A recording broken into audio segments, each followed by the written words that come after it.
من الأدب الروسي الساخر سأل حفيد جده: لماذا اعتقلتك الحكومة 3 مرات يا جدي؟ فأجابه: كنت شابا حين كنت مرافقا لمفوض الحزب الشيوعي في موسكو، وعندما وصلنا إلى مبنى الرئاسة الكرملين قال لي: هل تعلم أننا جعلنا سور الكرملين عاليا كي لا يقفز الحمير من فوقه؟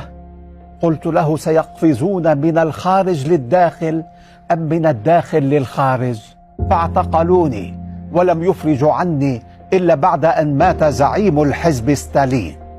فرحت بالحرية ووضعت صورة الزعيم الخلف خروتشوف بجانب صورة ستالين.